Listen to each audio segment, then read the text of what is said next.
Listen up. It's the number one voice of the tri-state. I'm number one. It's Cooking Up 215. So let the show begin. Turn me up. You already know who it is. It's your boy Smooth, and this is Cooking Up 215, where we get you up close and personal with your favorite artists, entrepreneurs, shakers, and move makers. And boy, we got one of Detroit's own Nick Lavelle in the house tonight. Yo, what up, though? Listen, my guy. We in Philly with it, yo. Yes, sir. Look, that's your Philly joint. I love it, though. You know, I got my Philly, yo. You feel me? I gotta get that joint. You know, That's how you be talking? I ain't gonna lie. I be wondering, when niggas say we got accents, I feel like we talk normal as shit. It's like once I hear it, I'll know. You feel me? It's like, but I ain't gonna lie, it's so blurred because, and I'm not, no disrespect at all, but it's like, I hear sometimes how y'all talking, I be like, damn, are you from Baltimore? Sometimes when I hear somebody like, no, I'm from Philly, I say, damn, word. Then I'll hear somebody from New York, it sound like a little New York in there. So I don't know, I'll just be a little, like, y'all shit is, it's like the language and the slang is so close, but it is different. Yeah. Once you get to them cities, you start to hear how they talk. Cause like even how Shorty talk, like y'all talk mad aggressive. Like y'all like she's like, nigga, I'm about to slap the shot at dog. You know what I'm saying? Like, yo, she wild as fuck. You know what I'm saying? But no, that shit crazy. Cause like when I kind of compare y'all slang to like Detroit, you know what I'm saying? It's like we sound totally different. I'm about to say, cause I was about to say Detroit. I feel like Detroit is definitely one that got a heavy, easy to tell accent. Like. Yeah, you hear Detroit niggas, you, like, let's say like 42 Doug, like, you know what I mean? Sada Baby, like, you hear them niggas talk, you gonna know, like, and you got it too, like, y'all shit be different. So when y'all say we got an accent, we looking at y'all like, nigga, you got an accent. No, absolutely, yeah. Whatever city different. you're in, if you're not from that city, you're gonna have that accent for sure. So, yeah, it's just that when when you're from a certain area and you live and you travel, you start to hear all this shit. You're like, damn. It's amazing, actually, though. I be thinking our shit sound like how, like, the reason I be feeling like we don't have an accent, because I feel like, you know, like when you watch a movie or something, they talk how we talk. Hell no. No? No way. I'm going to tell you the closest for me, like, well, I ain't going to lie, I really feel like when you watch the news, it sound more like Midwest. I think it sounds more Midwest for me, or... Yeah, it's real, like, it's real proper. I know in Detroit, we talk proper. That's how they say. They say we talk proper. You know what I'm saying? We kind of enunciate our words. But if you talk to somebody like in Ohio or Indianapolis or, I can't say Chicago, they sound country as hell. Yeah, they got their own shit. Too. But we sound, see, New York sound like heavy aggressive. Everything they say is just sound aggressive. Yeah. How you doing? You know what I'm saying? Shit, aggressive as hell. You know? Listen, we just had somebody from New York. We had Primo here, and I just told him, I said, bro, the way New York niggas talk to each other, I like, they lived in Philly, they be boxing niggas. No, absolutely. I feel the same way. Everything they say just seems disrespectful as fuck to each other. Like, they talk to each other like it's strong. Like, the aggressiveness is strong. Strong language, like. No, listen, my main man, you know, so he from Harlem, so it's like he for sure, like that nigga's aggressive, like his tone. Yeah, I can hear certain stuff that he say sometimes. Like when he say it, I'm like, yeah, I can see why a nigga want to swing on you. I ain't gonna lie, I can see that. You feel me? Like you can say like I'll be like, fuck out of here. You know it's chill. Yeah, no. But somebody in New York say fuck out of here. You like, yo, hold up, we got beef. Like we got. You're like, hold up, you for real? Like, you know what I mean? I don't know if you playing or not no more. Like I remember somebody talking about this. I seen it on there. It was like, yo, why do New York niggas like? Why do they like that with that energy? Like, why do they be talking so aggressive? You know, like they always mad and shit. Yeah, like bro, you need a hug. Gang banging that breakfast, nigga. I can't take it. Real shit though, but man, let's get into you though, man. You've been working hard, and I feel like you are of a special kind of grind. Word? You get what I'm saying? Like, you know, it's people that make shit happen, and then there's people that's making sure shit happens. Like you get what I'm saying? So it's like when you make shit happen, you getting it, you doing your best, and as things happen, they just happen. But when you're making sure shit happen, you create plays for yourself. If there's no lane, you go create a lane for yourself and do what you gotta do. I like that. Like, you know what I'm saying? Putting together your own shows, that's crazy work. And not too many people can do that.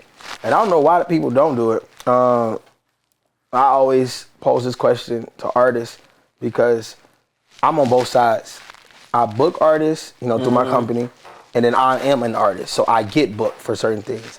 And when you see and understand both spectrums, from the financial side, the promotion and marketing side, the advertisement, and the accountability, you just appreciate it so much more. So when people do anything for me, I already know, because I'm on this side so often trying to get people to like coincide with what we're trying to do.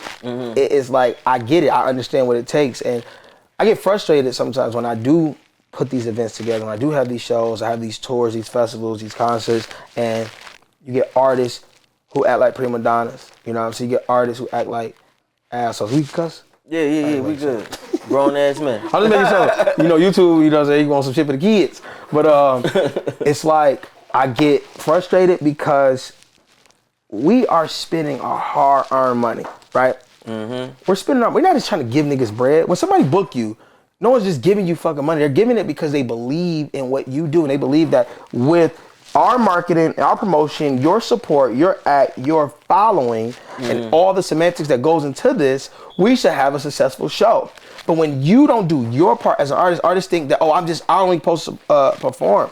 That shit is dumb. Any artist out here listening, if somebody booked you for a fucking show, your job isn't just to perform. Your job is to help promote that show, because that is a clear representation of you. If that show flops, what you gonna say?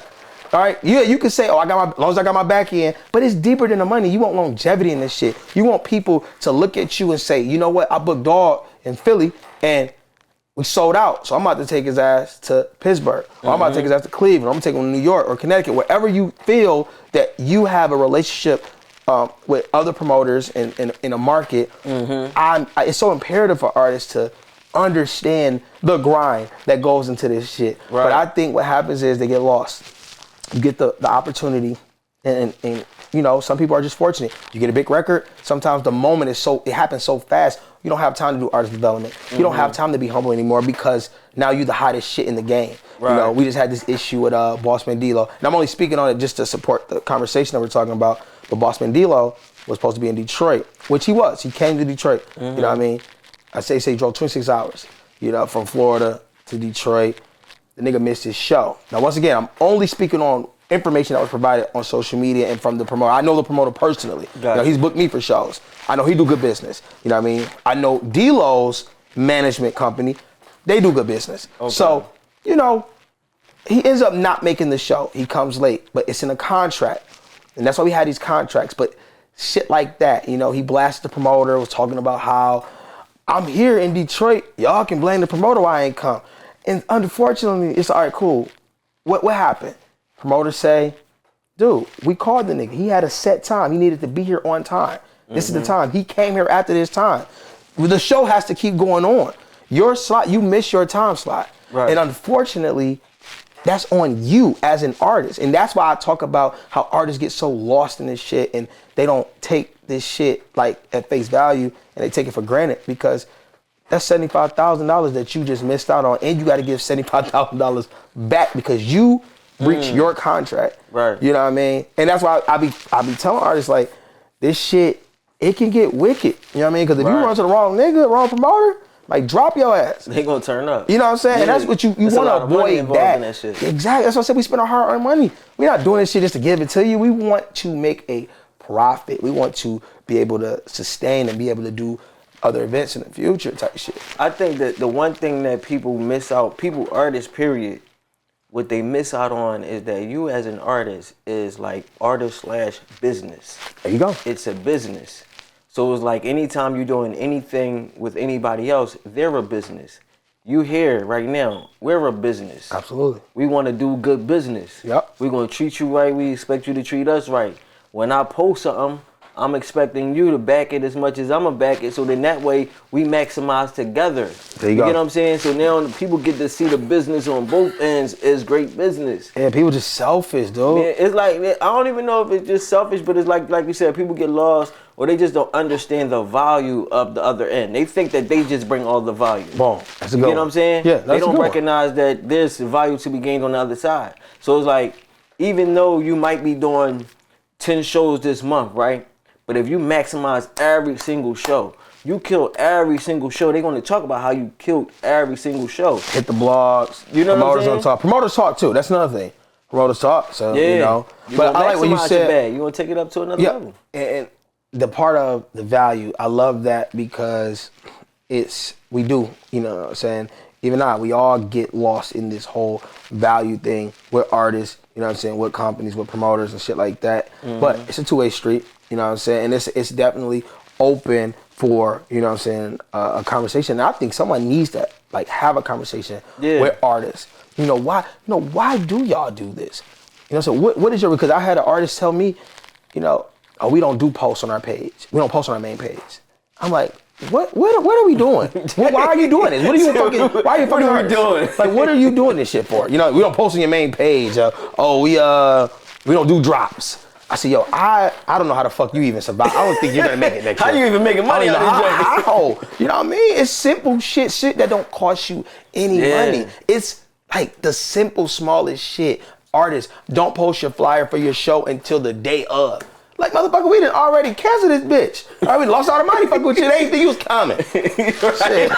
They look 10 times and still ain't up there until the day of. And I have conversations with managers, and I think the problem is me being an artist and being I come from the promoter world. That's how I even started. This coming from promotion. Right. I started in artists like advertising marketing. You know what I'm saying? That was what I went to college for. True Color Entertainment. Yeah, that's what this shit is all about. I started all this shit in college. Yeah. Yeah, so it's crazy because I be seeing all the different sides of the bullshit.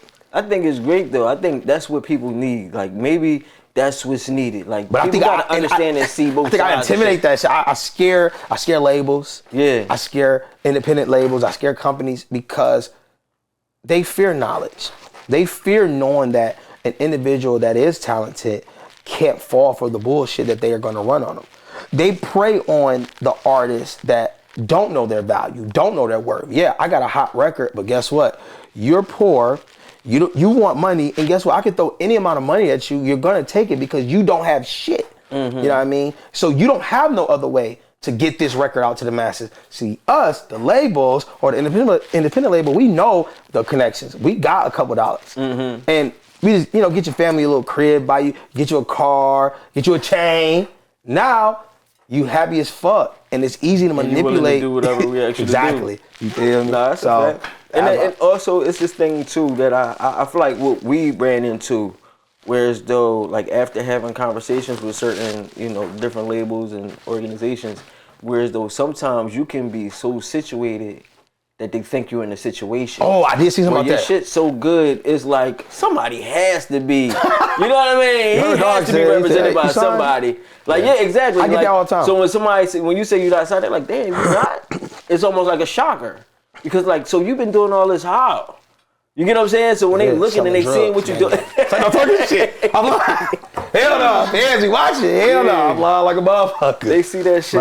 They think you already locked into a deal. So now they not even like really reaching out. They don't see the reason to. They think you already got your ducks in a row. You know what I mean? That's still to a certain extent. I always say like, if you're really worried about it, you'll still act. There you go. I was about to say that. I said, if you really want to know, you're gonna figure out what the fuck going on. Yeah. You know what I mean? But that is something that I personally experienced. So I actually lost out on opportunities because they thought I was with someone and they knew that dealing with that company was going to be a hassle, so they didn't even bother. And I wasn't even signed to the company. Yeah, that's crazy. But because of the way that I had worked out some type of deal, they had did a EP. That's all they did. It was just like a single, like an EP release. That's it. It wasn't like I didn't sign to them or anything. Right. But when they looked me up, they seen that label attached to me, and they just, That's crazy. I was like, damn, well, hey. Association matters.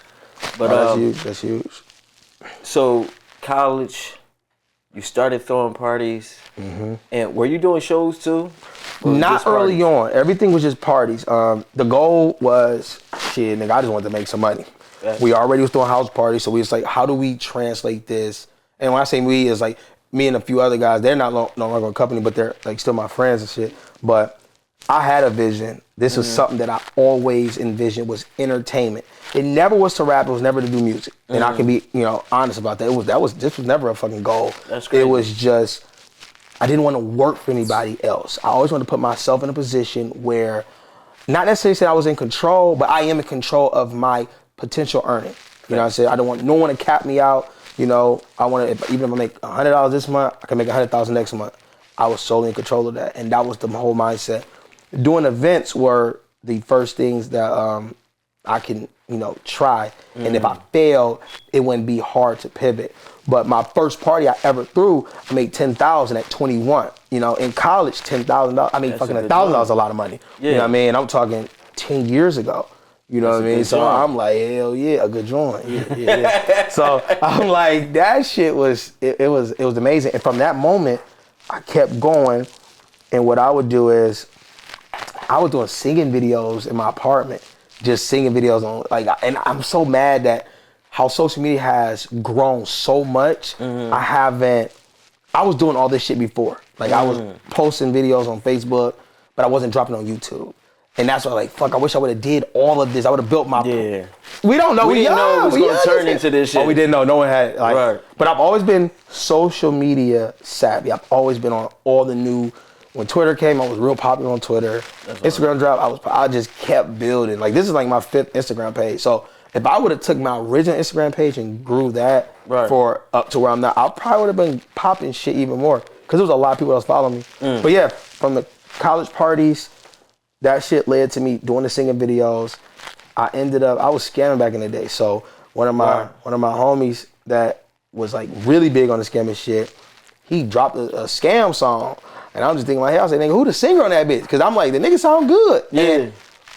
And another thing is, back then, it was hard to upload music. Niggas didn't have CD Baby, DistroKid, like we didn't have none of that. So we didn't know how to do it. I didn't know how to record. I didn't know shit about fucking auto-tune, Pro Tools. I knew nothing. I was a real blank canvas. So he tapped me in with Buddy. We got in contact.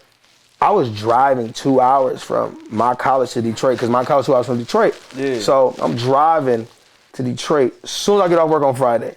I did this for like 3 weeks straight. I'll get off work Friday. I'll drive to Detroit. I'll record with this guy, and I'll drive back on Sunday. And I'll get ready for work. Because I end up still, like, just because I threw parties, I still had to get a job and shit, you know what I'm saying? College still got to maintain. Right. Shit. Shout out to PNC. That was like my first corporate job. So I was like, and you did that while you was in college? Oh, I was my senior year. This is all literally my last year of school. You know, I was like, shit, let me get my shit together. But after doing that, I dropped the song, and then it caught like a little fire. And I would say, like, it caught a little traction in college. And that was straight for me, because I was already a popular individual, had my fraternity backing me, and then, you know what I'm saying, I had a couple females that fucked with a nigga. So then what ended up happening is the song started catching a little bit. So I was like, all right, cool. Maybe I should try to push some music shit. Just trying shit out. I keep doing shit. I'm doing shows. I'm pushing this shit. Now, I was telling him this the other day, my DJ, I was like, I used to make DJs of my parties play my music 2 or 3 times every hour.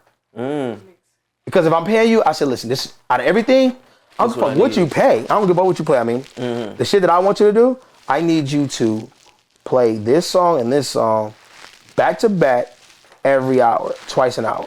You know, that's it. So now, and then if I ain't hear that bitch, where that motherfucker at? I don't hear that motherfucker. Play that bitch. Play it right now. Look, this they in RnB, or they heavy on the rap shit. You just banged your shit. She funny as hell. But she got no concussion. Dog just banged her shit. But yeah, so them niggas, they was playing my shit, and it was, you know, it was kind of like picking up a little shit. Then making the story a little bit shorter.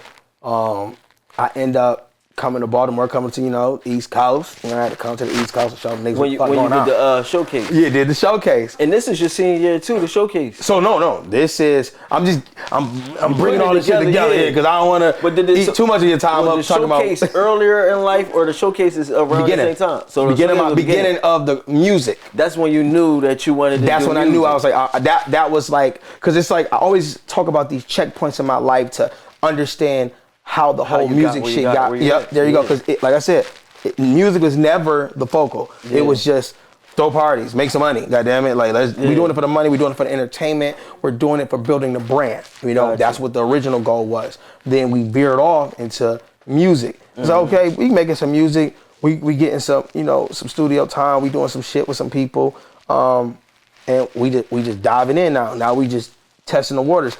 The thing is, being away from Detroit for like 5, 6 years, because I was in college, so I rarely went back home. I probably go home for the summer maybe, and I don't even go home for the summer. I literally love being in Kalamazoo, which is the city my school was in. I love being there because that was the beginning of adulthood for me. That was me becoming a man, growing on my own shit, making sure shit's straight. So I was cool with that whole ensemble and everything. So I was like, all right. But I feel like part of me missed out on opportunities by not being tapped into the Detroit nightlife. Because Detroit has the biggest nightlife scene in the whole state of Michigan. Everything runs through Detroit. Right. You know what I mean? And I was not capitalizing off the opportunities and the moments that was arising in Detroit. Yeah, and it kind of like, you know, so when I started doing music, people wasn't familiar with who I was because I had been gone for so long in college that it's like, oh yeah, we know Nick from the West Side, but I'm not on the scene. So I had to work my way on the scene. The only way I was working my way on the scene was through throwing parties. Yeah. So I think it's a gift and a curse because that's the thing too. So like let's say when dudes in Philly and you work in that Philly scene, but then you got those people who start their career in college. I think college is almost like when a person got the chance to start in high school. You got this campus automatically. That's a market. Yep, you're right. You know what I mean? And it's so close and knit that you can make something go viral. And then now you got everybody who's from somewhere else. And it's like this spider web that builds. When you doing your city, everybody from here is the same niggas. So it was like a bubble. Yeah. How often is somebody taking something that they getting from this bubble and taking it over there? Yeah. Every time a nigga that's from Chicago or the nigga that's from Florida that's going to this school, 9 times out of 10, he taking it back to Florida. Yeah. He taking it back to Chicago. That's real shit. I like that. You know what I'm saying? So it's like, I feel like college is also a good net, but it do help having that home base. Yeah, like we want that home base so bad because in our colleges, all the colleges in Michigan, the Detroit, like I said, Detroit runs the culture. So the rappers that was popping, like you mentioned, Peasy and all them, them niggas was coming up around the same time. Sada Baby, all them niggas was starting music around the same time I did, just on the rap side. You feel me? Like when they first started, there was a group. It was called Team Eastside. Before it was Peasy, Babyface Ray, Dame Dot, Ice Reverso was affiliated. All them niggas was a group. And then they broke off, and then they started annihilating shit on their own. And even before that, we had Doughboy Cash Out. You know what I mean? Yeah. That was the big maybe it was a big rap group. You know, they signed to Jeezy. But you'll bring them niggas to the colleges, shit will go insane. Straight up. Like them niggas is like girls losing their fucking mind. They get more love than the mainstream artists. We don't play mainstream shit in the college scene in Michigan. Like you don't go bring the big artists. You don't bring fucking 21 Savage, Lil Baby to them schools. They don't care. You can get the same shit by bringing T Grizzly, Skilla Baby, Fortune Dub. You're gonna get the same outcome, and you're gonna have fucking a fraction of the price. Yeah. But and no disrespect to them rappers, I mean they earn their shit. But I'm just giving you for context. That's how it is. So the reason we want that Detroit, we want the Detroit love because once you pop in the city, it's over with. Now carry you everywhere because everybody know your song. And I said, how the fuck? What song is this? I don't even know the song. Girls sing that. Girls, man. They know all that shit. Girls, you know all that. I'll be like, man, can't watch their ass. I gotta keep fucking eyes on their ass. How the fuck you know a nigga's song? He just dropped this bitch yesterday. Girls know a nigga's songs word for word. And it's like, no, hey shit. I'm just so curious. Like, well, what the fuck these niggas doing? Because I want y'all to know my shit just as fast. So it's the same. No, yeah. So if you wanted the Detroit scene, what made you decide to just up and move to Atlanta? Cause I was mad in the bitch. Out the blue, like. Cause I just feel like Detroit, and I still feel this way to this day. There's no R&B lane in Detroit. If you can tell me y'all can tell me all the rappers, but can you name an R&B person out of Detroit right now? No, not really. And that's just what it is. But I can tell you the R&B people, but they're not technically from Detroit. You got Queen Naija, feel me? A lot of people don't know. She's from Ypsilanti, which is 30 minutes from Detroit. But we claim her. Feel me? You got Lizzo. You know what I mean? Oh, Lizzo. Yeah. You feel me?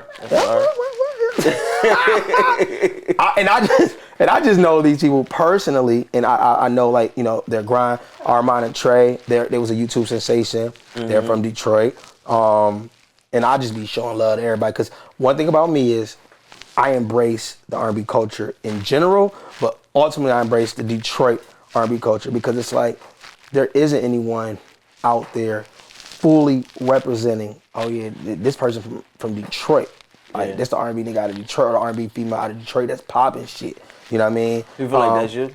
I feel like I am. I feel like I am, but I also get overlooked because I don't live there.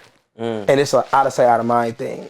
And sometimes, you know, I do feel some type of way when I'm not on certain shows. I feel like anything R&B in Detroit, I should always be a part of, no matter what. I don't give a fuck if it's for free. If I gotta do it for free, I should still be in conversations. I should still be in thought. You know what I mean? Because I'm the nigga that's representing this shit going cross country. No disrespect to any other R&B artists at all, but no one is doing what I'm doing at the level that I'm doing it, with no help, with no team, with no representation.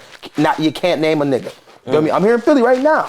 Right. And y'all can't name a motherfucker from Detroit that's on some R&B shit. And doing shows and everything. But people from other cities and other states can tell you about Nick Lavelle. Right. And, oh yeah, Nick Lavelle. Oh, y'all know anybody from Detroit? Yeah, we know the art. Yeah, you motherfucking right. Goddamn it. Popping shit. Oh well. You just want Detroit to carry you that same way type shit. Because I feel like if you get the love from your city, which is, I'm sure y'all city is the same way. Any city that's predominantly black, and it's just the culture it's the mentality of the black man or the black woman, we don't love you until everybody else love you. We don't love you until it's cool to love you.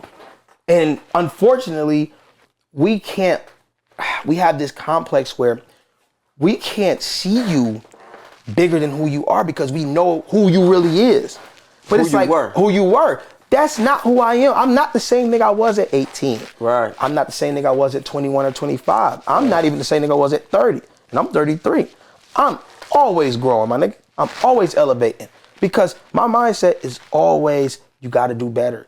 You gotta get here. If you wanna get here, you gotta think here. Yeah. You know what I'm saying? And that's how I, you know what I'm saying, that's how I embody this shit. It's how I like structure my whole mindset when it comes to approaching the music. And that's why it's like, you know, it sometimes I ain't gonna lie, like the shit, like I said, makes me feel a way, because I know for a fact I put so much work into this shit. I'm not a nigga that's like an overnight success. I'm not a nigga that didn't found got some janky shit that happened on the music. No, I'm a nigga that performed at the Hole in the Wall. I performed at the small showcase. I did every major showcase. I did big stages, small stages, medium stages, everything you can think of when it comes to this shit, and just haven't had the one break to be like, all right, boom, here go your chance, you know? Yeah. So I think it's overdue, and I think you put in the work to where as though it's going to happen. But like I said, I feel like you just took the other way. Yeah. You know what I'm saying? Long way. But I don't think I don't think that it's a bad thing either, though, because it's like you built a sturdy foundation. It's like you went the route whereas though a lot of niggas be doing it broke so much, but you go and you got a bag along your way, where everybody else went the broke route. Like they was broke for the first 10 years. And you like was making money your way, like, but you spending a lot of money, but you still bringing in money, where a lot of them not even able to bring in money off their artistry at all. Yeah. You know what I'm saying? Whether it be showcases, shows, whatever it is, niggas just don't be eating for damn near 10 years until they finally get that deal or finally get that hit that take them over the top. So no, that's a fact. I think you got your business straight, and I feel like that's the main thing. Like everything else, if you know how to figure out the business part, man, all that other shit though, you know what I mean? No, all that other shit gonna fall, because that shit's gonna be so easy. Yeah, it's gonna be easy as hell to navigate once the shit pops. Yeah, and then it goes up, and then you.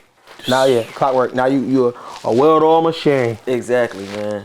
But we ready to get into this food. We're gonna talk a little more. But you hungry? How you feeling? Hell yeah, I'm hungry. Yeah, man. Starving. Y'all already know. I've been working on that shit, you know. The boy Smooth got my guy Nick Lavelle in the building. It's Cooking Up 215. We be right back. Let's go. We're here with the owners of Pure Fuel, Rod Ty Johnson, one of the creators and owners of Pure Fuel. Yes. You're going to have to bust this down for me. You got a whole assortment of flavors. We're going to be doing some pure testing right now. Okay. You know what I'm saying? We're going to really see what these flavors hitting for, see what the ingredients might be. and just let the people know a little bit more about Pure Fuel. Okay. So you was telling me this is one of your newest flavors. Right, that's the tropical torrent, and that's the hydration version of that. So we just added that. Right, and then you told me there's a difference between the black and the blue bottles. Right, so the black bottles have caffeine in them. So this is more of an energy drink. The blue bottles are hydration. Okay. So that's the difference between the two. So we're gonna get a little hydration real quick. We're gonna see what this tropical torrent hitting for real fast. You know what I'm saying? Shake that up, cooling down. Okay, all right. I'm getting a little, okay, coconut. Yep. That's some coconut. There you Okay, go. all right, there we go. See what I'm saying? I like that. Got a little berryishness to it. Yeah. Something like a little berry undertone, but So I got the still coconut that on top. coconut, a little bit of pineapple, that whole tropical. Pineapple, there we go. It's all that, but it's like a also pina made with colada. coconut. There you go. Pina colada, There you that's go. what I'm getting a lot There of. you go. Okay. Yep. But you said it's made with coconut water. Yes. So there's really some real hydration in this. Real hydration. Okay, I like that. Real hydration. I think I could taste the coconut water too. I like the fact that, you know, even though it's like a play on words, it's pure fuel. Right. But it's truly pure. Yeah. So everything, all these are plant-based.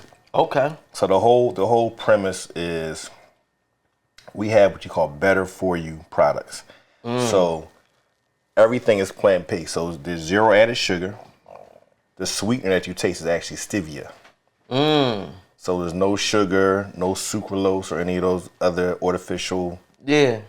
So stevia is a plant and it's plant-based. So this, what you're tasting, there's no added sugar. So the only sugar that you do get and taste is from the actual real fruit juice. Right. That's it.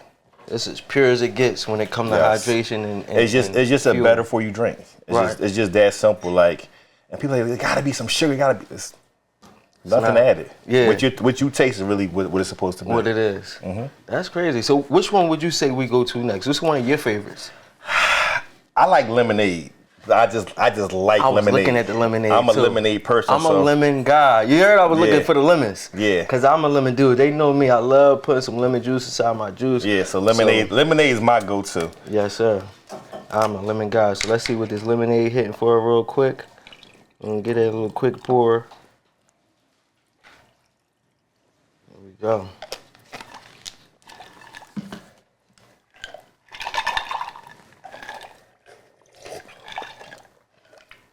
That's good. It's my favorite. Ain't no sugar. Zero added sugar. Zero added sugar. So just the natural sugar from the fruits. From the actual fruit juice. That's it. That's it. But you're talking about no more than 6 to 8 grams of sugar. That's good. Yeah. And is this still coconut water? Yes. Okay, because I'm tasting it. Now that you said That's the hydration. That still gives you the hydration. That's the fuel of it. Like, that's the main, is that one of your main things? Yes. Got you. That's good. That's good. All right, we're going to try this. You want to try the black? You want to go energy? Yeah, let's go energy. You know, we got So if I go energy, our best seller is this one. So I'm going to go this. Watermelon. Watermelon blast. Watermelon blast. Watermelon blast. Okay. And which one were you doing first? Were you doing the caffeinated ones? We start off with the energy. So when most people say pure, like, oh, it's an energy drink. They automatically assume that all these are energy drinks. Right. Like I said, the black ones are energy, and the blue ones are hydration only. Yeah, and because I always wondered, you know, we Sixers, you know, we Philly, so I thought that's what the blue was about. But it's really a difference with the hydration and the. As we get further into it, I'm gonna tell you a crazy story about. That is Sixers blue. Yeah. That's why it's blue. But I'm gonna tell you a crazy story about our Sixers deal with people. It's hard for people to believe. Got you. So y'all make sure y'all watch the full interview to catch that story about the Sixers and that deal they got. Crazy story. This is good.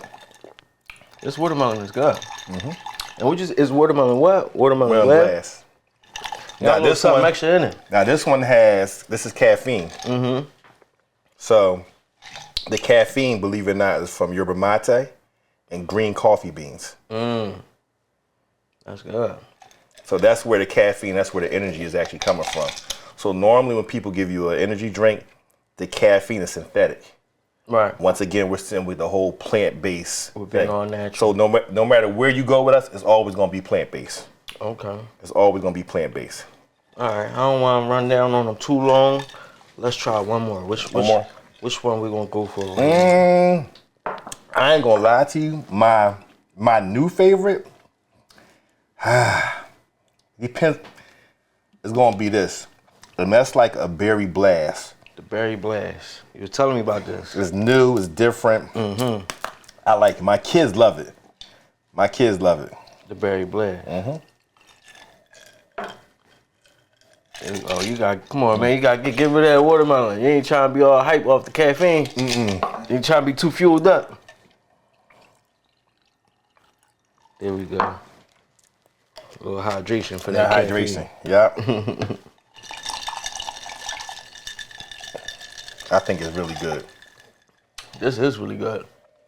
This is like, I want to say one of the stronger sides of flavors. Yeah. You know what I mean? Because it has that cherry fruit punch. Yeah, if you a type Kool-Aid taste. dude. There you go. And you want something a little sweeter, this is where you go. My kids are sneaking in the refrigerator grabbing these. grab these. Like literally. Yeah. Kids can't get enough. And for this to be a hydration drink, it still got this taste to it that make you almost feel like it's gonna give you some energy. You know what I mean? Well, that's because you got the electrolytes too. So you still got all your B vitamins. So You it's still got the electrolytes and everything. yeah, like you that, still got the electrolytes, Okay. right? So you still getting that like replenishing, that feel good type flavor. You're still getting that from it. Right. You know what I mean? Okay. Well, let the people know where they can find Pure Fuel so they can get fueled up. Well, I would say first and foremost, obviously on Amazon. You go on Amazon, you can order it. It comes right to your step. I will tell you that we've been blowing through the watermelon. We can't keep it in on either side, this one or this one. It goes. Black people love watermelon. All people love watermelon on Amazon, right? Everybody love watermelon. We can't keep it. But Amazon, and then we're in a bunch of stores in Pennsylvania, New Jersey, Delaware, New York, Connecticut, Maryland, a little bit in Atlanta, Chicago, Northern and Southern California. So we're all over the place, scattered, but mostly in like your C stores, which are like your convenience stores. Got you. You know what I mean? We're not really, we do better. People, the average consumer, I'll say, is kind of lazy in the sense that everybody wants it right now, cold. So most people are not buying cases. And since we're a new product, they want to, let me try it. And they grab a single. Got you. You know what I'm saying? And that's where we see most of our sales in your smaller stores, like your C stores. I see y'all definitely getting up to that place where people coming to buy cases. I definitely see that coming real soon. Well, Amazon is all cases. Well, of course, Amazon. Yeah, all cases. But yeah, I definitely see y'all Walmart whole section, you know, with the Pure Fuel signs coming real soon. So yes. Congratulations to this, man. They got, how many flavors of this in total? 8. 8 different flavors. So make sure y'all get them a nice, check them out. Give them a nice little try, give them a taste. You're going to love it. I promise you that, because I love it myself. And y'all know I'm going to keep it real with y'all every time. But y'all already know it is. Your boy Smooth, Rod Todd Johnson. This is Pure Fuel, Cooking Up 215. Let's get back to the show. It's our favorite part of the show. That's your favorite? Yes, sir. Ah, chef, what you got cooking? You already know. You already know who it is. It's your boy Smooth, and it is my favorite part of the show. Time to get into that food. You already know I got my guy Nick Lavelle in the building. What up, though? And once again, you know what I'm saying? Had to put the big guns out. Chef Q in the kitchen, you know what I'm saying? What's up, Q? I'm good yourself. So how you feeling, man? How you feeling? I'm feeling good. Y'all ain't neglect me this time, so it's good. We working. Y'all was good. We're gonna put you to work. Says you wanted to work, you working, baby. You are. I work double time. I work double time. It's cool though. I love it. I love it. What you got for me?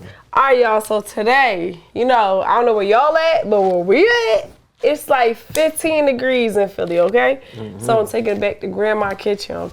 Okay, so Grandma Kitchen, we got shrimp and grits. We got them butter grits, sauteed shrimp, and we got this Cajun Creole butter sauce, okay?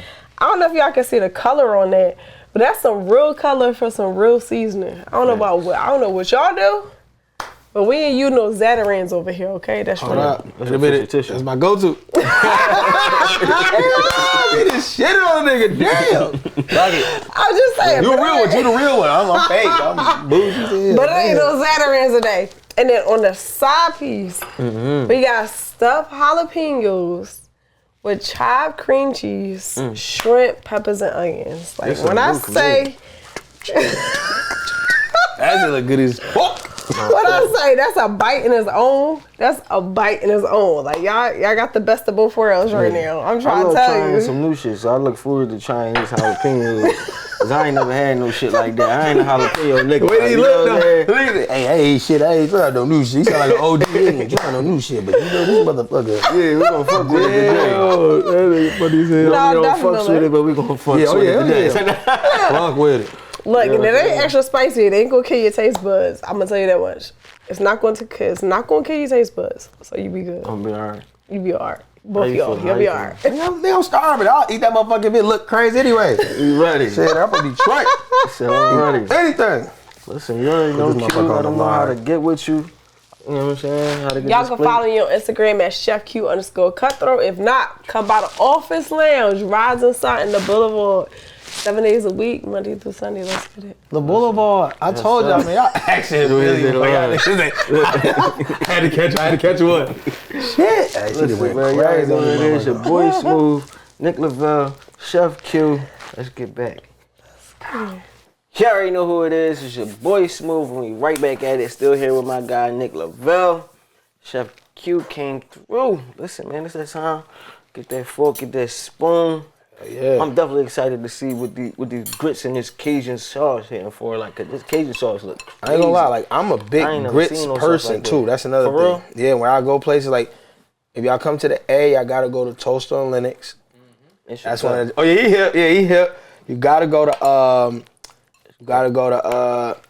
Just Brunch. They got some good grits, but my favorite grits is Flavor Rich. It's a spot.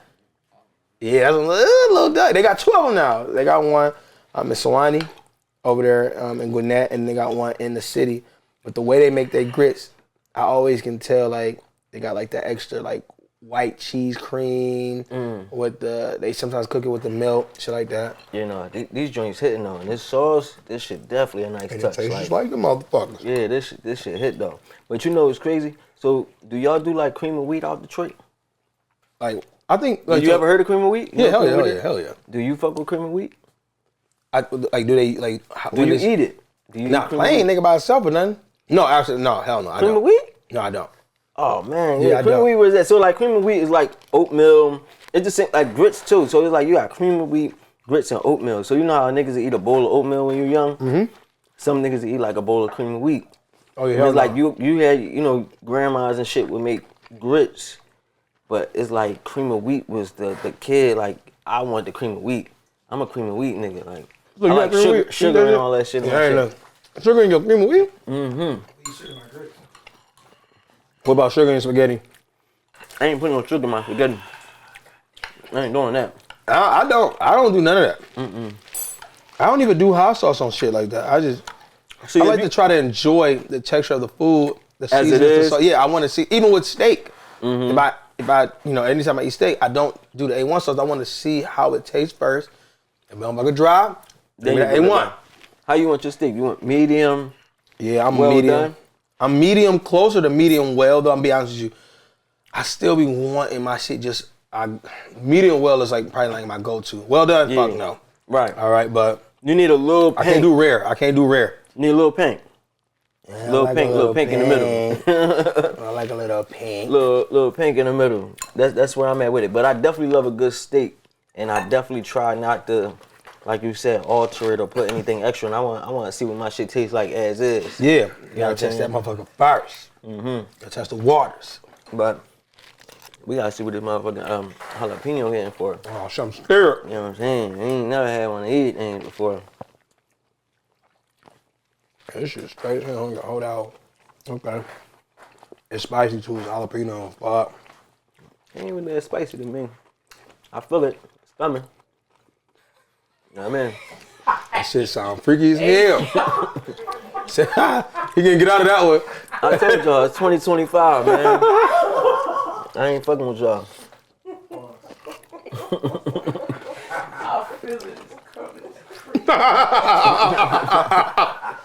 Hell no. Why is it so wet? Y'all niggas gotta get your mind out of the gutter. Oh, wait. I try to, but no matter where I go, no matter what area I'm in, is never going to escape us. Like if my fucking 2-year-old be like, hey, yo, pause.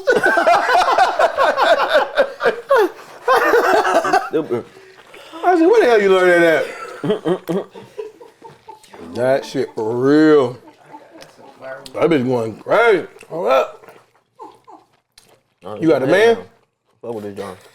No, I'm just asking because it's like, you cook this good, nigga, you need to get your fucking ass ate. This motherfucker, this been good as hell. Yeah, fucked you up for the interview. Fuck that. Don't cut the tape, keep that bitch rolling. She cooks so fucking good, get them toes sucked out, type shit. This shit for real good as hell. As I said, you single, motherfucker? I'm just asking because, you know, my man's, it's like, nah, I'm talking My shit. man. I'm talking shit up. My man said he wanna know.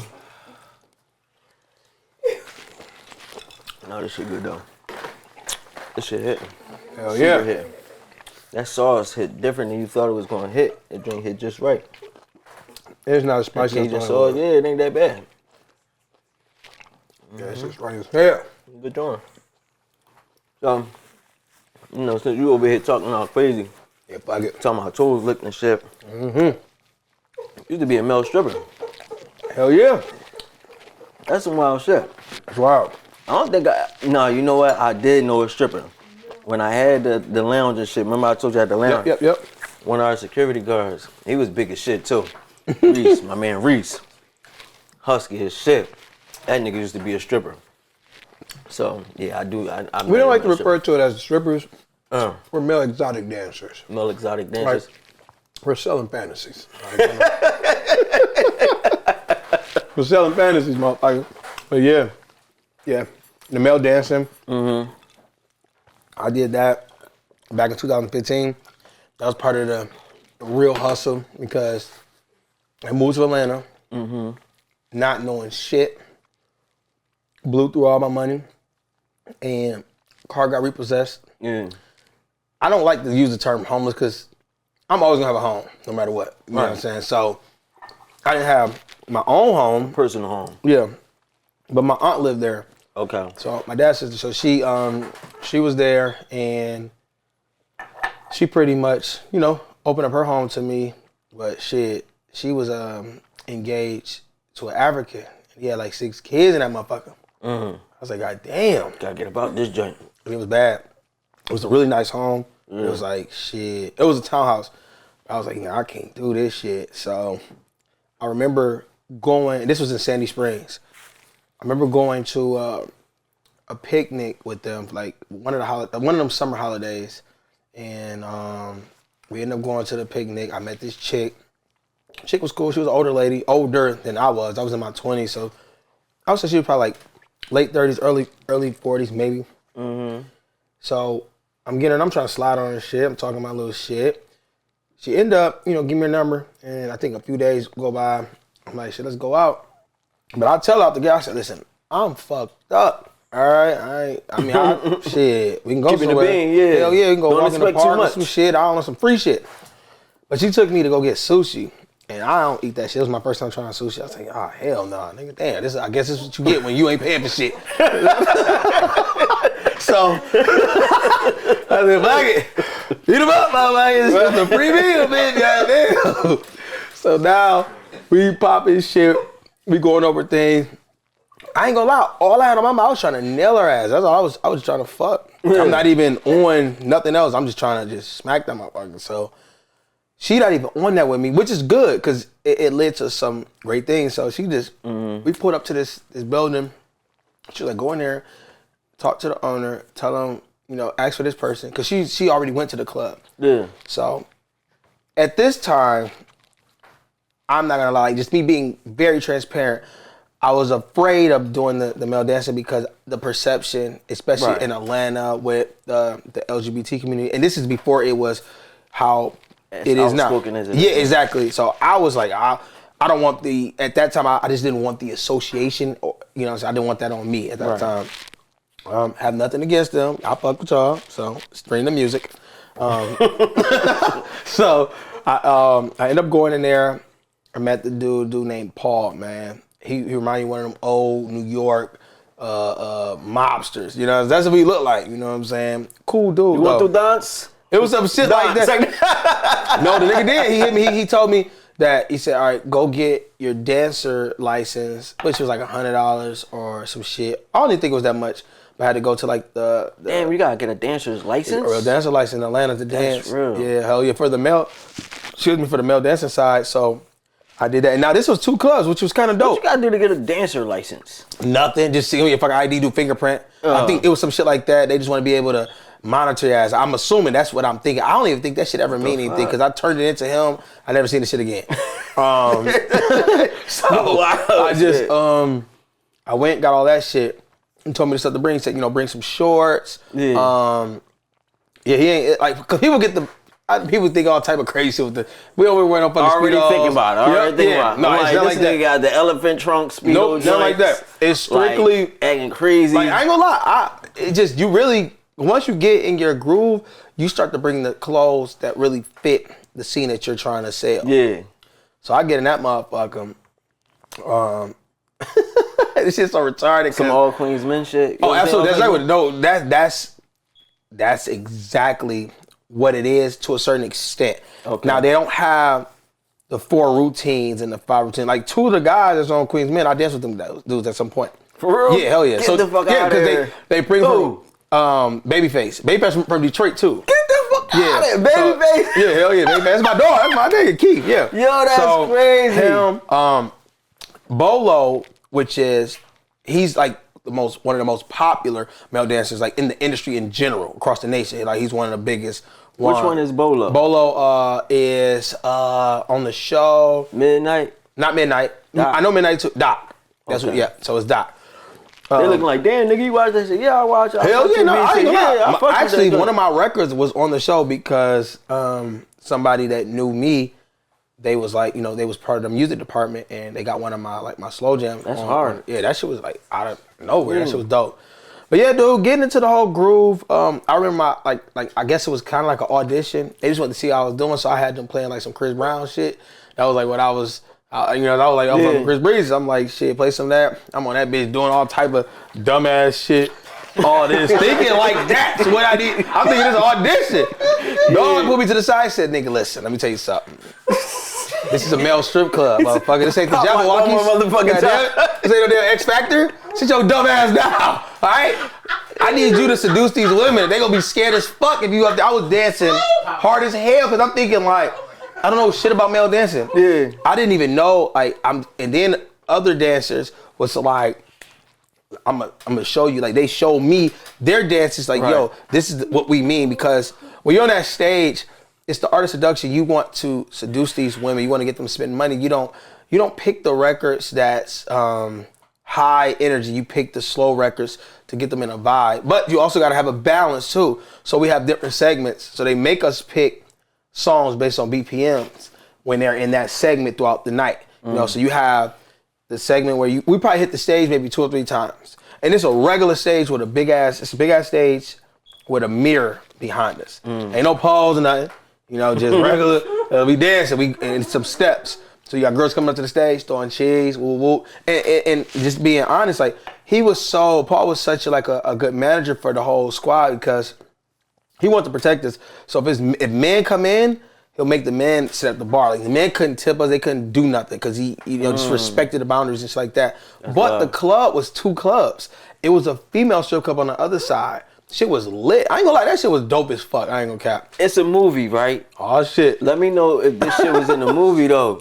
Cause it was a strip club in a joint and it was a male club in a, I don't know if this is on Tubi or BET. It is. It's on BET.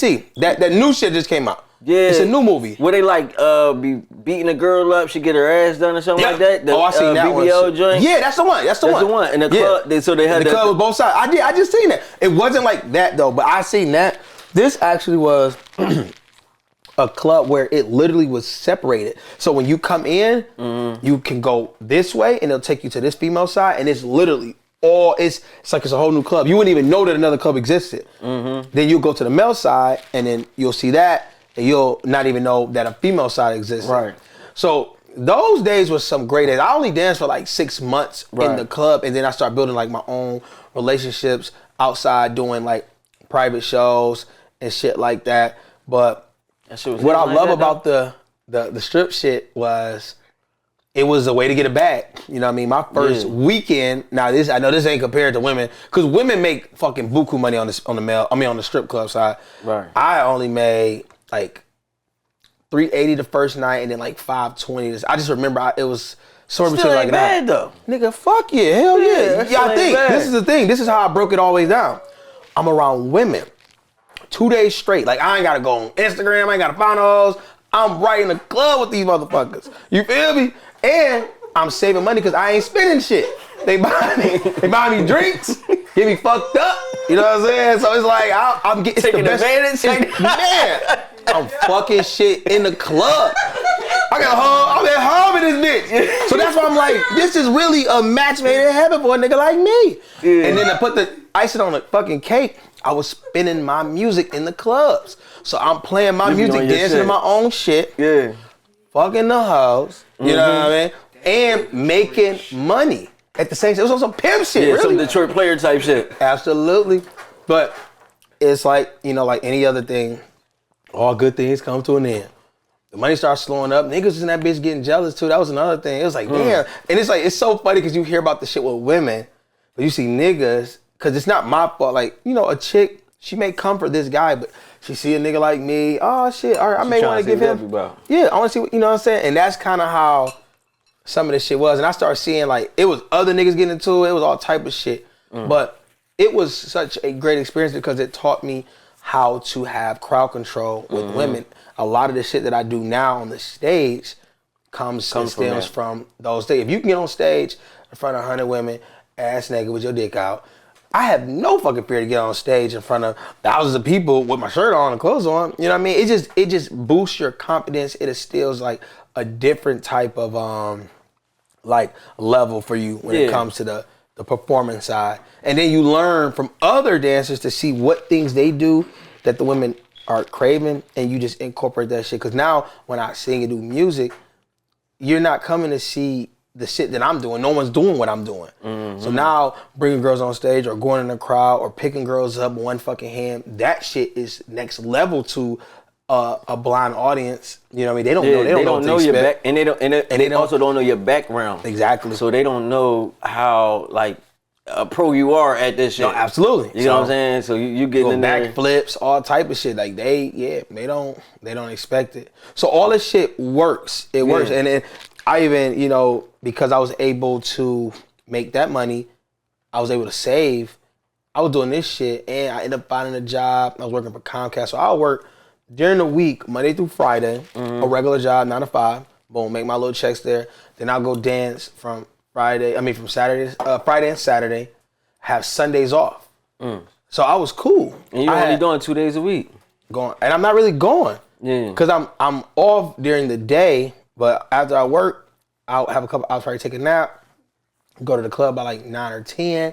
I'm in that bitch till like 1:45, 2 o'clock. And you know, Atlanta, all the clubs close at 3. So I'll get out of there, then I'll shoot downtown, try to catch a little vibe. But I just made $1,000 this weekend. So I got the bread. Then I still get paid every 2 weeks from my regular job. So I was stacking. I was getting to it, man. I was getting to it. What I like about it though is just crazy, just to hear that male side of it, because it's like, you know, we hear the stories all day about like how shorties go from a shorty will move from here and go down to Atlanta. You know what I'm saying? First thing she do, she go hit that club, get her bag up. Next thing you know, she now she a realtor. Yeah, she done turned that shit all the way up. Now she's a credit repair specialist. Real shit though, and these realtors be looking crazy. You see the Instagrams? Most realtors now are the ex-strippers. Yeah, they walk straight out the club. Ex-strippers, ex-bottle girls. That's the Atlanta pipeline. Facts. I be like, what the fuck? Bro, they pulling that shit right off. They leveraging that motherfucker. That shit crazy. So it's just dope to hear, you know, that's the shit. It could work for a man too. Like, you know what I mean? You want to move to Atlanta and get your shit up real fast, get your bread up, get your career off the ground, go do what the fuck you gotta do. And it's just one of those things where it's like, you hear people talk about it, just not giving a fuck about what everybody else got to say. Howell. That's why I came in with the Howell brand. That's where it all started. That's where the Howell from? Yep. Start doing the dancing shit, just not caring. Because I was getting scrutinized. I was getting, people was like, oh, this nigga stripping. Oh, this nigga gay. Oh, this nigga lame. This nigga, oh, he out there. Everybody was saying what they were saying. You're going to get backlash. You're going to get backlash for everything you do. Mm-hmm. That's why I tell people, fuck what anybody say. Because at the end of the day, they're going to be mad at you whether you do it or you don't do it. Mm-hmm. So I might as well do what the fuck I want. You're going to be mad anyway. That's my concept. That's why I approach it the way I do. Especially if doing it gets you where you're trying to go. Yeah, absolutely. You know what I mean? Yeah. If you notice, the people that complain about shit that you got going on are motherfuckers who ain't going nowhere. Because you never hear about the millionaires and the billionaires complaining about motherfuckers that doing less than them. Why? They not even looking down. It's motherfuckers that's looking up. So every time a motherfucker complain about it, it's a nigga looking up to you. I've never, even think about yourself. How many of y'all have hated on a nigga that had less than you? What is it to hate on? Like, what the fuck? I'm not bothering nobody that ain't got shit. The fuck? I'm not even about to entertain your goofy ass. So that shit, I'll just be keeping it pushing. Listen, no, you did it, and it's just crazy how all your experiences also just work hand in hand with what you do now, and like, you know what I mean? It's funny because that's how my life really is. You really like gather a lot of shit along the way, and then it made this whole fucking situation for you. It's like you start out throwing parties, don't really want to do music. Mm-hmm. Then you're doing music, still throwing parties. Now you're putting together shows and events with motherfuckers, like crazy. And then you went to school for marketing. Yep. You get what I'm saying? And I feel like you understand that marketing shit to a T. Like, even with the Howell shit, and just even when you said making the DJ play your shit 2-3 times, if you booking them, or you dancing and they playing your song. So it's like you always applying your marketing shit. You know what I'm saying? Gotta bring it all together, gotta mesh all together, because you are the brand. All these things are different components, they're different subsidiaries of your brand, but they all still lead to the one thing, you. So, all right, when you think of Howell, you think of Nick. Boom. All right, when you think of the Howell podcast, when you think of True Colors, when you think of, anything, when it revolves me, I'm saying, iota, you wanna bring it always back to you, who you are. That's just the goal for the pipeline. That's hard, man. That's really hard. So, even Trey Songz admired your skills on the stage. Oh yeah, that was on the Jacques tour. That was crazy because I remember when he first came in, I'm just be 100. I was kind of like starstruck because I never seen him in person. So I was like, damn, like him and Chris Brown has always been like my two favorite R&B artists to like, work my game out there.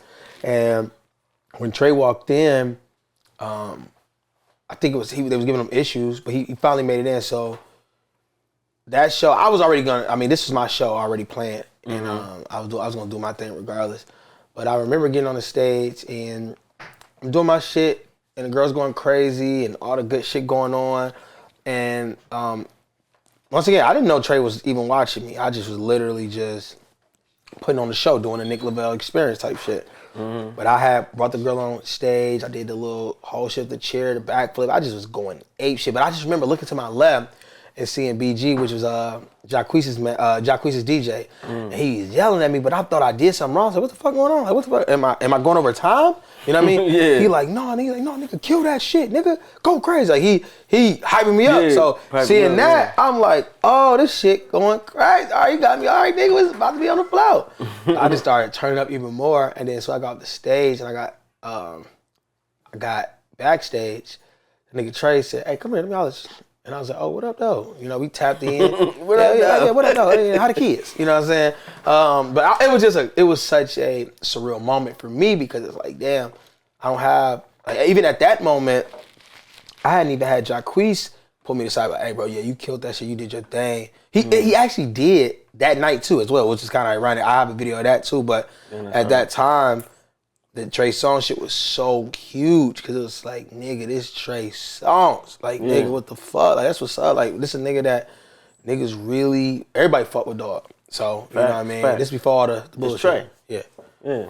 Yeah, man. So yeah, man, it was like I said, that was a surreal moment. That was a dope opportunity for me. And he gave me game too. He was just, he was one of the first niggas to say like, yo, you just one record away. You know what I mean? Cause you got the shit that's already, you know what I mean? You just need a song that everybody can sing along. And now it's like, told you. yeah. But I've been hearing that shit. Everything gonna match. Yeah, I've been hearing that. That's why I'm like, yo, I need something, bro. I need somebody to put a little bag. I got a little bag. Let's match our bags. I don't know. Figure some shit out. Yeah. No, I mean, but bro, that should be a rule, and that's just really what it is sometimes. But I always tell everybody, like, anything that happen fast, not gonna last long, and the shit that lasts long don't happen fast. So it's like you know what I'm saying? You've been doing it. You got like 5-6 years since 2015. Oh, now I guess like you almost at a dime. Yeah. I be thinking 2020. I be forgetting. You know you said that shit. That extra 5 is crazy. Yeah, but 10 years in this. Yeah, so you right there though. That 10. I always, when I got into this shit, I always said like solid 10 years. Everybody who I know that had great runs, it's a solid 10 years though that they was building that foundation. Damn. You know what I'm saying? Like you think about the Meek Mills, the Jay-Z's and shit like that. They don't see that real break at least 10 years. Cause you gotta start this shit from the bottom. You gotta really pick up and build everything you need. That 10th year though, you ready and you could take over the world. Like we ain't talking like no shit that's like you still want to be an unknown nigga for another 5. Like that 10th year, shit go up. Like so this that year, 2025, that motherfucking year. My boy Rico Hondo just said, "What up?" Oh, Rico, my dog, Hondo. Yeah, Hondo, he be going crazy. Oh, my man. He was in Detroit for this big seminar. You know, they can't love put that you nigga. two little light skinned niggas in the same row. Hey, no, I ain't gonna lie. I was gonna hit him up when I got to New York. Yeah. I think he in New York, so I was gonna try to hit him up because, I definitely want to get on his podcast. That shit like a light skin transformer, right? No, real shit though. Light skins band together, that shit be stupid. That nigga together, we might go tear some shit in hell. Stupid. I ain't gonna lie though. I be trying him and the nigga Goldie. I don't know if y'all hip to him too. Goldie he from Oakland, but he be talking all that pimp shit. I know you talking about though. Yeah, he was walking to 2 white girls. Had the internet. I just seen it there. He got a little box joint with the glasses. Yeah. And he had a little shorty with him. Oh yeah, dog be going crazy. Between them niggas, man. I'm walking them white girls like that. Them the two most popping niggas. He from Detroit? No, he from Oakland. Oh, you said Oakland. Okay. Oakland. Okay. So I'm trying to get them niggas. I want to get them niggas on my podcast. I want to get on their shit. Just popping. But no, I always seen Rico though because he was on one of the first ones I seen that had the close up on the shit. Because I used to always see the nigga shit, and I was like, all right, because I heard some of his shit, and I was thinking, I said, okay, he ain't one of them simp ass niggas. Listen, the podcast niggas, he gonna speak. I can't take it. He gonna speak what the fuck he wants to say. Yeah, you need to give a woman all your fucking money. All right, man, shut the fuck up. He was one of the first ones that wasn't on that. I know what he said though. He's stepping. He ain't playing none of that bullshit. Like, you mean to tell me I go to work, I do all this shit, and I still gotta give you my shit? Bitch, get a job. Yeah. You know, Rico, he just with his glasses and shit, with the Hondo. Yeah. I was like, this nigga with crazy. The fireplace behind him. I tell you, that light skin power crazy. Oh my God, I can't take it. That light skin power crazy. I know, man. Hondo, my dog. But so what's your plans for like 2025? Like, cause you didn't already work with a lot of people. Like you said, you got the Sada Babies. You'd have been on crazy tours. Yep. You'd have been on the Millennium Tour. You know what I'm saying? We talking Ashanti, Bow Wow, B2k type shit. He always teased about the Ashanti shit. You got some crazy shit under your name. Like, you know what I mean? Like, I do. You really got the background for and real. I appreciate even you recognizing it, because for me, it's just bringing everything together. So for 2025, the real goal is to really repurpose and retarget fans and really build organic fan base. Like, I'm fleshing out all my social media pages.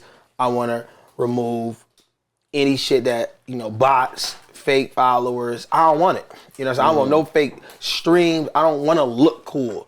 This is the year where I'm like, all right, listen, let's put a real budget together and let's really build. Let's have an organic fan base. Let's get real views. I don't give a fuck. If I only get 500 views, it is what it is. Yep. But I want them 500 real views. Yep. I want them 10 real likes. I don't want no pictures. So that's the goal, is moving towards a more organic transparent. Exactly, transparent. Yeah, and you said that, yeah, you did use the word transparent. Yeah, absolutely, yeah. But that's really is about, like, being transparent. I feel like, period, is, like, that should have been a way, but, like, now people understand. It's like, if you're not transparent, especially in today's age, eventually you get figured out. You know what I'm saying? Mm-hmm. Eventually people don't fuck with you because you're not the same. You this and you that, you flip-flopping. But it's like, everybody who was ever transparent are the ones that win for real. And then you got people that truly fuck with you for you. Yeah. You don't gotta put no extra sauce on it. Nope. And that's where it's easy at, because once you're transparent, you ain't gotta work so hard. No, that's a fact. You ain't gotta work so hard, because all you can do, you can wake up, do this shit, and they accept it because it's just you being you. And people, once people believe you and your story and your grind, and they're able to resonate with that, they can look at your situation and be like, dog, I feel that because I've been in that same situation. Facts. It's a game changer. Nah, but I just want to get the brand up. I'm in movies, you know. I got a movie on Tubi right now called Homecoming. Yep, number one. It was the number one movie on Tubi for like 2-3 weeks, and then it dropped, and it went back. I'm also, you heard of Dirty D? Yeah, so it's about to start, right? Season the Dirty D season. Well, no, Dirty D. Dirty A. The Dirty A. So Dirty A season 1. I'm making an appearance in there. I got casted for that. And then we're shooting Homecoming 2. So we got new movies, shows. Yeah, I'm going to go another tour in March. In April with my homie Stephen G out of LA. I got that tour, and then I'm working on my 5-year anniversary of Howell Weekend. So we doing that in Atlanta. We'll do a big ass bash. I want y'all to come down too if y'all can. I would love for y'all to come down. Send an invite. We out there.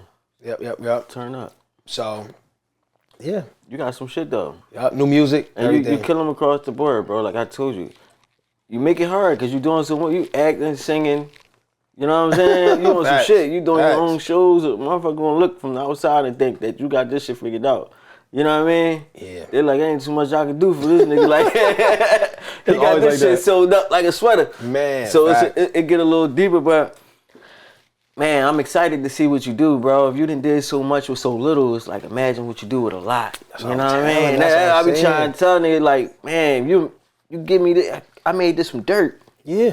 That's real shit. Give me some gold. What you think I'm gonna do with it? Give me some fucking water. Pyramid. Yeah, you know real shit. Hey, that's real shit. I like hearing that, and that's gonna be my shit, dog. Because they want to know that, like, all right, what have you done? I've done all this with limited resources and small financial, you know what I'm saying, bag. So if you do this is what we can really do. Facts. Yeah. So, I'm excited to see what you got coming up, man. Any albums, tapes, or anything dropping? Or just a tour? And man, we got EP coming, tour, EP, merch, the Howell brand. You feel me? Make sure y'all tap in. Movies. Yeah, I got a lot of shit. I ain't gonna lie. I'll be all day, goddamn, another 30 minutes. Hold up. Nigga sleepy. But real shit. Real shit though. I'm just I'm very fortunate though. God could have had another plan for me, you know, but I believe this is what his plan is for me. And it may not necessarily be just music, but it is being able to inspire individuals that's similar to myself that's chasing a dream. Mm-hmm. You know what I mean? That's what it is. It's someone really pursuing it. I've been through shit with my baby moms. I've been shit with my family. I had lost friends, cut off motherfuckers, got cut off. You know what I mean? All behind this shit. So it gotta work. The dream do that though. It gotta work. The dream do that. The dream gonna force you to go through some tough shit. You know what I'm saying? You're gonna lose a lot of motherfuckers you ain't think you was gonna lose. Be in your hardest situations, financially, spiritually, mentally. Like, this shit push your limits. But what I learned is that you gotta push your limits with this shit before you get there, because the thing that you hear about everybody when they get up there, what happened? They go through all that shit mentally, spiritually, physically. So it's like, this just preparing you for that shit. You make it through it now. You can do it when you broke, you can do it when you got some money. That's a fact. You know what I'm saying? That's real shit. If I was able to withstand this shit and get it and still make it work, I'm gonna be all right. If I'm, rich and still upset with some niggas, I'll be all right, because my bills is paid and I'm a little less stressed. That's one less thing to worry about. So that's all, man. You on your way though, man. It's always great to sit down with people doing good shit. And I appreciate y'all having me. I already know where you had, you know what I'm saying? So you already know, I appreciate that. Once again, let them know where to follow you at. You know what I'm saying? How to get the merch and all that real quick. What up, though? It's your boy Nick Lavelle, Detroit Song. We out here in Philly, yo. But you can follow me on all social media platforms at It's Nick Lavelle 1. All right. Or you can go to Nick Lavelle Music, tap in with all the merch, all the music, videos, the podcast. Howell Talk with Nick Lavelle is dropping real soon. And I got the brand right here, you know what I'm saying, Howell. You can go to howellnation.com and get your shit. But yeah, you know what I mean? Shout out to the 215, cooking it up. You already know. You feel me? Shit on the floor. Listen, man, I appreciate you. It's your boy Smooth, Nick Lavelle, cooking at 215, and we out.